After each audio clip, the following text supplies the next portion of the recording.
بسم اللہ الرحمن الرحیم. ناظرین، محمد ڈاکٹر عرفان، آپ دیکھ رہے ہیں میرا فیس بک اور یوٹیوب چینل. آج کی ویڈیو بڑی میں نے سوچ و بچار کے بعد اور کافی دنوں سے، بلکہ کہہ لیں کافی مہینوں کی آبزرویشنز اور چیزوں کو دیکھنے کے بعد میں بنا رہا ہوں. میرا جو آج کا جو ٹاپک ہے، ایک لندن میں بیٹھے ایک صاحب ہیں جو میجر ریٹائرڈ عادل راجہ، جو کہ بہت سارے پاکستان میں ہونے والی ہیپننگز کے اوپر اپنا ایکسپیرینس شیئر کر رہے ہوتے ہیں، خبریں دے رہے ہوتے ہیں، اور بہت سارے کلیمز ہوتے ہیں ان کے. تو میں اس کے اوپر آج بڑا ایک طرح سے آپ کہہ لیں کہ محتاط بات کروں گا، اور وہ بات کروں گا جو فیکٹ ہے، اور جہاں تک مجھے چیزوں کا پتہ ہے اس سے زیادہ بات میں نہیں کروں گا. میجر عادل راجہ صاحب سے میں کئی دفعہ ملا ہوں. انہیں میرے بارے میں یقینی طور پہ وہ اس کو ڈینائی نہیں کر سکیں گے. جب وہ راولپنڈی میں جو اسکیم 3 میں بلال مسجد کے ساتھ، آئی تھنک اسٹریٹ نمبر 137 میں یا اس طرح میں ان کا وہ جو آفس تھا ایکس سروس مین کا، جہاں وہاں پہ میں ان سے کئی دفعہ ملا. اور ان دنوں وہ وہاں ایک جو پیس تھی، پاکستان ایکس سروس مین سوسائٹی، اس کے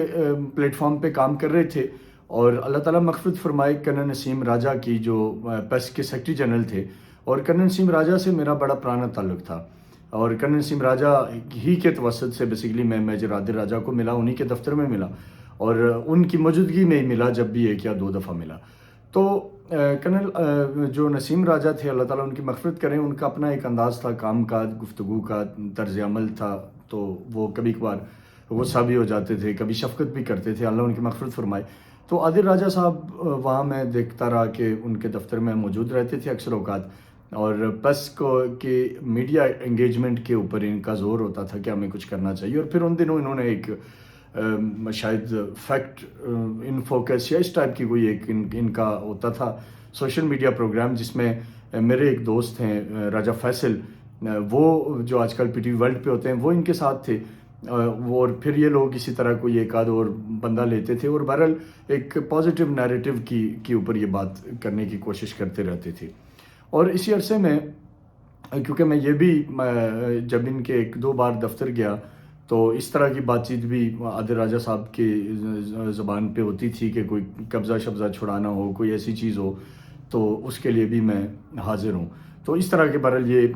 جہاں تک مجھے لگتا تھا اس بات کے بیک گراؤنڈ میں کہ یہ شاید کوئی لوگوں کی زمینوں کے اوپر جو قبضے ہوئے ہوتے تھے، ان کو مے بی کہ کوئی انفلوئنس استعمال کرتے تھے، چھڑاتے تھے، یا کسی جگہ کہیں قبضہ کرنا ہو تو بھی وہاں شاید یہ جاتے تھے. بہرحال وہ تو یہ خود بتا سکتے کہ ان کا بیک گراؤنڈ کیا تھا اس حوالے سے، لیکن یہ زمینوں کے معاملات کے اندر بہرحال یہ تھے، اور اسی طرح کے معاملات کے اندر تھے کہ قبضہ کرنا تھا یا قبضے چھڑانے تھے. بہرحال کیونکہ میں اس ٹائم پہ کوئی اتنا زیادہ فوکس تو نہیں تھا میرا کہ میں ان باتوں کو غور کرتا یا سنتا، لیکن کیونکہ کرنل نسیم راجہ سے ہماری ایک تھی جان پہچان، تو ان کے پاس میں 2-4 بار گیا، اور وہیں میں نے جیسے آپ کو کہا کہ ان سے میری بھی وہاں ان 2-4 دفعہ میں آئی تھنک 3 بار 4 بار بہرحال کئی بار ملاقات ہوئی. کئی بار کو آپ 2 بھی گن لیں، 3 بھی گن لیں، 4 بھی گن لیں، بہرحال اتنی ہوئی. تو خیر اس کے بعد یہ صاحب پھر ان کے ساتھ ایک واقعہ ہوا پاکستان میں جب یہ تھے.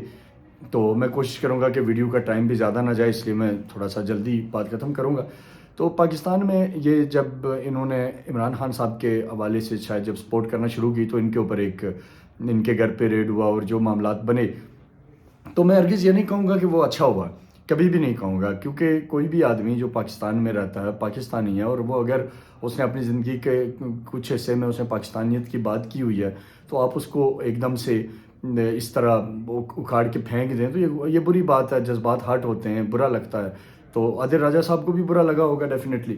تو بہرحال اس کے بعد یہ ملک سے باہر چلے گئے. ملک سے باہر جانے کے بعد انہوں نے اپنا جو سوشل میڈیا کلاؤڈ تھا اس کو بڑا ٹارگیٹڈ انہوں نے شروع کر دیا. ایک ہی میں دیکھتا ہوں جب بھی ایک ہی شخصیت کے خلاف یہ زہر اگلنا شروع ہو گئے. اب انسان کی زندگی میں بہت سارے ایسے واقعات ہوتے ہیں جن میں آپ ہارٹ ہوتے ہیں، آپ کے جذبات کو ٹھیس پہنچتی ہے، لیکن اس کا یہ مطلب نہیں کہ آپ جھوٹ بولنا شروع کر دیں. میں اپنے طور پہ آپ کو اگر بتاؤں، جو اس وقت میرے ناظرین دیکھ رہے ہیں، آپ مجھے سب جانتے ہیں کہ میں نے ہمیشہ پاکستان کی بات کی، پاکستانیت کی بات کی، لیکن میرے ساتھ بھی پچھلے عرصے میں کچھ ایسے واقعات ہوئے جنہوں نے مجھے ایموشنلی ہارٹ کیا. مجھے بڑی تکلیف ہوئی کہ یار اس ملک میں کیا پیٹریوٹک لوگوں کے ساتھ، پاکستانیت کی بات کرنے والوں کے ساتھ ایسا ہوتا ہے. لیکن ایون دین کیا لیکن اس کا یہ مطلب نہیں کہ میں اب سڑکوں پہ نکل آؤں یا میں کیمرہ پکڑ کے بیٹھ جاؤں اور میں جو ہوا ہے وہ بھی اور جو نہیں ہوا وہ بھی کسی ایک شخصیت پہ تھوپ کے اپنے غم و غصے کا اپنے ضمیر کو مطمئن کروں. یہ غلط ہے, یہ نہیں ہونا چاہیے. تو اسی لیے میں جب عادل راجہ صاحب کو دیکھتا رہا تو مجھے لگا کہ یار یہ بندہ اس اپنے ایک ذاتی غصے میں, جو میں نے کہا میرے ساتھ بھی ہوا ہے, مطلب میرے گھر پہ ریڈ نہیں ہوا لیکن اس کے علاوہ کئی مسائل بنائے گئے میرے لیے, لیکن میں کبھی وہ اس پہ نہیں آؤں گا, میری ذات کی حد تک ہے اور ٹھیک ہے, ہو جاتا ہے, زندگی ہے. تو اس پہ وہ صاحب بڑے اسپیسیفک ہو گئے اور وہ پڑ گئے پیچھے ایک شخصیت کے جن کا نام جنرل ندیم انجم ہے. میں آنیسٹلی بتاؤں آپ لوگوں کو کہ میں مطلب خاصے ٹائم سے میں نے بتایا کہ میرے ساتھ ایک چھوٹی سی ہوئی ٹریجڈی, تو اس ٹریجڈی کے بعد میرا دل بھی ٹوٹ سا گیا. میں کچھ زیادہ ڈیفینڈ نہیں کرنا چاہتا کسی کو بھی کہ کون فرشتہ ہے, کون برا ہے, کون اچھا ہے, لیکن بینگ اے جرنلسٹ جب ہم کیمرے پہ آتے ہیں تو ہمیں ایک میں سمجھتا ہوں کہ اتنا فرض ہمارا ضرور بنتا ہے کہ جس سٹوری کے اوپر بحث ہو رہی ہو, اگر آپ اس سٹوری کا کچھ حصہ جانتے ہیں تو آپ وہ ضرور بتا دیں, اور اگر آپ نہیں جانتے تو آپ خاموش رہیں. اب عادل راجہ صاحب کے اوپر میں آؤں گا کہ وہ جو اس وقت D G I S I general Nadeem Anjum کے پیچھے پڑے ہوئے ہیں اور اسی طرح جنرل فیصل نصیر کے پیچھے پڑے ہوئے ہیں, میرا دونوں میں سے کسی سے کوئی لینا دینا نہیں ہے, لیکن جو میری ریسرچ ہے, جو میری انفارمیشن ہے, وہ کم از کم میرا فرض ہے کہ میں وہ آپ کے سامنے رکھوں. میں 2018 سے لے کے میں نے آپ نیوز جوائن کیا, آپ نیوز آفتاب اقبال صاحب کا تھا, تو میں نے اس پلیٹ فارم پہ پورے بلوچستان میں پروگرام کیے اور میں نوشکی سے لے کے بارڈر کے ہر ایریے چمن تک گیا. آپ یقین کیجئے کہ میں جہاں گیا, اور اس سے پہلے میں روز نیوز پہ تھا, تو میں 3.5 سال میں نے اس ٹائم پہ بھی 100 کے قریب پروگرام بلوچستان پہ کیے. تو میں ہونیسٹلی آپ کو یہ بتاؤں کہ میں جہاں بھی گیا بلوچستان میں, جب جنرل ندیم انجم آئی جی ایف سی نارتھ تھے, تو اللہ جانتا ہے کہ لوگ ان کی عزت کرتے تھے, لوگ ان کو رسپیکٹ دیتے تھے, لوگ کہتے تھے کہ یار یہ اس صوبے میں ایک ایسا آدمی ہے جس کے پاس ہم اپنا مسئلہ لے کر جاتے ہیں, ان کے در پہ جا کے روتے ہیں تو ہماری سنوائی ہوتی ہے, باقی ساری طرف اندھیر نگری ہے. وہاں دیگر ادارے بھی تھے نا, میں مطلب مجھے کیا ہے کہ میں کسی اور کی بلا وجہ کی تعریف کروں, لوگ نہیں کرتے تھے تعریف تو میں نہیں کر رہا, لیکن اس سے ایک شخص کے بارے میں نے ہونیسٹلی اسپیکنگ کے لوگوں کے سے بڑا اچھا سنا, بڑا پازیٹیو سنا. تو میں یہ چاہتا ہوں کہ وہ بات میں آپ کو بتاؤں. چمن میں جب گیا تو وہاں کے نوجوان جمع ہو گئے, انہوں نے کہا جی کہ آپ ہمارے ساتھ, آپ جب چمن آ گئے تو کیمرہ لے کے چلیں, ایک گراؤنڈ ہے وہ آپ کو دکھاتے ہیں. تو میں نے کہا یار چمن اور گراؤنڈ, کون سا گراؤنڈ, چمن میں گراؤنڈ کدھر سے ہو گیا, لیکن انہوں نے مجھے کہا کہ نہیں جی آپ چلیں, آپ دیکھیں تو صحیح, آپ کو پتہ لگے گا کہ گراؤنڈ کیسا ہے. اور انہوں نے کہا جی یہ آئی جی ایف سی جو ہے وہ جنرل ندیم انجم, انہوں نے ہمیں تحفہ دیا ہے. تو کچھ صحافی بھی تھے, چمن کے معروف صحافی تھے, وہ ساتھ تھے, میں چلا گیا. تو آپ یقین کیجئے کہ جب میں گراؤنڈ میں انٹر ہوا تو میں حیران ہو گیا کہ یار یہ گراؤنڈ, اور چمن میں پہلا آسٹرو ٹراف کرکٹ اسٹیڈیم. اگر آپ میں سے کوئی بھی دیکھنا چاہے تو میرا ایک شو ہے آپ کا بلوچستان, یوٹیوب پہ پڑا ہوا ہے, لنک پہ جائیں, اس کے اوپر سرچ کریں, وہ آپ کو سارا نظر آ جائے گا. میں نے چمن بارڈر بھی اس پہ کور کی تھی, اور اس لوگ کیسے آتے جاتے ہیں, اور اسی کے اندر پھر یہ بھی, اور ہم ڈی سی کے پاس بھی گئے. تو آپ یقین کیجئے کہ میں بڑا حیران ہوا. پھر اسی طرح جنرل الیکشن 2018 سے پہلے شہید سراج رئیسانی کا میں نے انٹرویو کرنے کا اتفاق ہوا. ان کی زندگی کا وہ آخری انٹرویو تھا جو میرے ساتھ تھا ان کا. اس میں انہوں نے جنرل ندیم انجم کے بارے میں بتایا, انکشاف کیا. ایک طرح سے میرے لیے بھی نئی بات تھی کہ بلوچستان کے ٹرائبل لوگ ان کے بارے میں اتنا اچھا سوچتے ہیں. انہوں نے کہا کہ جی میرے علاقے میں گرلز ہائی اسکول تھا, اور بڑے ٹائم سے اس کی بلڈنگ نہیں بنی تھی, گورنمنٹ کے چکر کاٹتے رہے, ہم ان کو خط لکھتے رہے, پتہ نہیں کیا کرتے رہے. تو وہ کہتے کسی طرح میری جنرل ندیم تک رسائی ہوئی, اور میں نے ان کو ریکویسٹ کی تو ایف سی نے اپنے پیسے لگا کے اپنے فنڈ میں سے اس کو ٹھیک کر کے دیا. اسی طرح میں کوئٹہ میں دیکھتا تھا, ایف سی ہاسپٹل تھا, اس کے اندر کمال چیزیں, باقی ساری چیزیں. اور اسی طرح اب ہم نیشنل پالیٹکس میں آتے ہیں, تو نیشنل پالیٹکس میں بھی جنرل ندیم نے آ کے جو اچھا کام کیا کہ انہوں نے آئی ایس آئی کو سیاست سے نکال دیا. تو بھائی یہ تو اچھا کام ہے نا, اس کو تو پوری دنیا کہہ رہی ہے, پاکستان کے اندر صحافی کہہ رہے ہیں, سیاستدان کہہ رہے ہیں کہ اچھا ہو گیا, یہ ٹھیک ہو گیا. آئی ایس آئی کی سب سے بڑی ناقد پی ڈی ایم تھی, وہ خوش ہے کہ جی یہ اچھا کام ہوا. تو ایک پازیٹیو آدمی کے پازیٹیو اقدامات کو آپ کیوں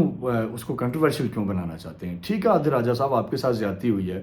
میں ان جذبات کو سمجھ سکتا ہوں کہ اگر آپ کے گھر ریڈ ہوا, آپ کے ساتھ برا ہوا, تو اس کا یہ مطلب ہے کہ آپ اس کو ٹارگیٹڈ کسی ایک بندے کی ذات کے پیچھے پڑ جائیں گے, اس کے اوپر الزام لگائیں گے, اس کے بارے میں جھوٹ بولیں گے. میں آپ سے ایک سوال کر کے یہ ویلا ختم کرتا ہوں اور پھر اس کو آگے لے کے چلیں گے. مجھے امید ہے کہ آپ آئیں گے سامنے اور آپ بتائیں گے کہ یہ جو ایک دو باتیں میں نے کی کہ آپ کا جو اکثر عثمان والا دفتر تھا وہاں آپ کی ذات، میں وہاں پھر سے ریپیٹ کر رہا ہوں، میں کسی اور کا نام نہیں لے رہا، جنرل امجد شعیب بڑے میرے لیے قابل احترام ہے، وہ پریزیڈنٹ تھے اکثر عثمان کے، نسیم راجہ صاحب کو اللہ مغفرت کرے، بہترین آدمی تھے، لیکن آپ کی ذات کی بات کر رہا ہوں کہ آپ اپنی حد تک میں نے محسوس کیا کہ آپ نے پرائیویٹ کمپنی سے بڑے سیکیورٹی گارڈ بھی رکھے ہوتے تھے، آپ ڈینائی نہیں کریں گے، اور اسی طرح آپ زمینوں کے معاملات میں تھے، قبضہ چھڑاتے تھے یا قبضہ کرتے تھے، یا آپ زیادہ بہتر جانتے ہیں، میں جتنا جانتا ہوں اتنا ہی بتا رہا ہوں، تو آپ لوگوں کو ان گارڈز وغیرہ کے ہمراہ ریڈ شیٹ کے اوپر بھی جاتے تھے، تو یہ تو خیر آپ بتائیں گے کہ وہ کیا تھا۔ اور لیکن آپ سے ایک سوال اور میں یہ چھوڑ کے جا رہا ہوں، میں ایک صافی ہوں، ظاہرہ انفارمیشن ہے، خبر ہی دے رہا ہوں کہ یہ اطلاعات ہیں کہ آپ وہاں پہ را کا جو ہائی کمیشن ہے ان کے آفیشلز کے ساتھ آپ رابطے میں ہیں۔ اب میں بھی یہ کوشش کروں گا کہ میں وہ خبر نکالوں کہ آپ کس بندہ کون ہے، ایگزیکٹ نام کیا ہے، وہ میں بھی انشاءاللہ تعالیٰ لے آؤں گا، اور آپ بھی اس کے اوپر امید ہے کہ ڈینائی نہیں کر سکیں گے کہ آپ ان سے ملیں۔ اب آپ ان سے ملنے کے بعد آپ اگر ایک پاکستان کے ایک ادارے کے سربراہ کو غیر ضروری تنقید کا نشانہ بنا رہے ہیں، غیر ضروری کیا سرائیاں پھیلا رہے ہیں، غیر ضروری پریڈکشنز کر رہے ہیں، تو یہ غیر مناسب ہے عادل راجہ صاحب۔ زندگی میں سب کے ساتھ یہ واقعات ہوتے ہیں، کہیں مس کیلکولیشنز ہو جاتی ہے، کہیں ایسے افسرز آتے ہیں کہ جو نہیں آپ کی ان کے ساتھ بن پاتی، وہ کہتے ہیں یار نہیں سمجھ آ رہے آپ، تو ٹھیک ہے، لگا رہتا ہے، اٹس پارٹ آف ڈیل، لیکن آپ کیا اب اس کا نتیجہ یہ ہے کہ آپ بس فوکس ہو کے ایک بندے کو ذلیل کرنا شروع کر دیں، اس کے اوپر آپ ٹارگیٹڈ حملے کرنا شروع کر دیں۔ بھائی ہماری ذات، آپ کی ذات یہ ملک سے اوپر کی نہیں ہے،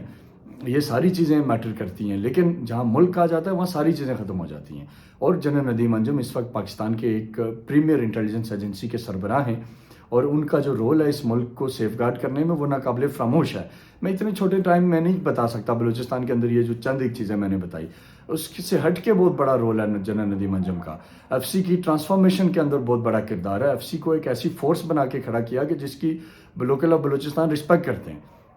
اور یہاں آئے تو انہوں نے ادارے کو، آئی ایس آئی کو نیوٹرل کر دیا، پولیٹکس سے نکال لیا۔ تو یہ بہت ساری چیزیں ہیں راجہ صاحب جن کے اوپر پھر بھی آئیں گے، بات کریں گے، لیکن آج مجھے لگا کہ آپ کو بتا دینا چاہیے کہ بھائی دنیا میں لوگ ہیں جو جانتے ہیں، لوگ آپ کے بارے میں بھی جانتے ہیں، اور لوگ آپ کے بیہائنڈ جو کنیکشنز ہیں ان کو بھی جانتے ہیں، اور آپ جب یہاں تھے تو آپ صرف ایک سروس مین کے میڈیا ہینڈلر نہیں تھے، بلکہ آپ کی ذات کے اندر معاملات تھے جو میں نے آپ کو تھوڑا بہت اس کی طرف بھی آئینہ دکھایا، اور ایسا بہت کچھ ہے، لیکن میں کیونکہ چھوٹی چیزوں کے اندر نہیں پڑھنا چاہتا، بس ایک بینگ اے جرنلسٹ میں نے سمجھا کہ جتنی بات پتہ ہے اور جو مزید ریسرچ کر کے میرے پاس آ جائے گی وہی بتانی چاہیے، اس سے زیادہ غیر ضروری بات کا میں قائل نہیں ہوں۔ بہرحال یہ آج پہلا پارٹ ہے عادل راجہ صاحب، آپ ہمیں کھینچ رہے ہیں کہ ہم اس طرح کے چیزوں کے اوپر آئیں، تو آئیں گے انشاءاللہ تعالیٰ، اور آپ کو کچھ حقائق بتائیں گے، آپ کی ذات کے اوپر کوئی غلط الزام نہیں لگائیں گے، جہاں آپ ٹھیک ہیں وہاں ٹھیک ہیں، جہاں آپ غلط ہیں تو وہاں یقینی طور پہ آپ غلط ہیں، اور آپ کو بھی ماننا چاہیے۔ ذاتی غصہ، ذاتی انات، ذاتی انتقام ایک ادارے سے نہیں لینا چاہیے، ایک ادارے کے سربراہ سے نہیں لینا چاہیے، بلکہ آپ کو دل بڑا کرنا چاہیے۔ آپ کو جس فوج نے پالا پوسا، جس فوج نے آپ کو تربیت دی، جس فوج کے ریسورسز آپ کو ملے، آپ کو میجر جیسے ایک اچھے پوزیشنز پہ آپ پہنچے، جس کا تقدس ہے، تو اس کا اگر دنیا احترام کرتی ہے تو خدا کے لیے آپ خود بھی کریں۔ بہت بہت شکریہ۔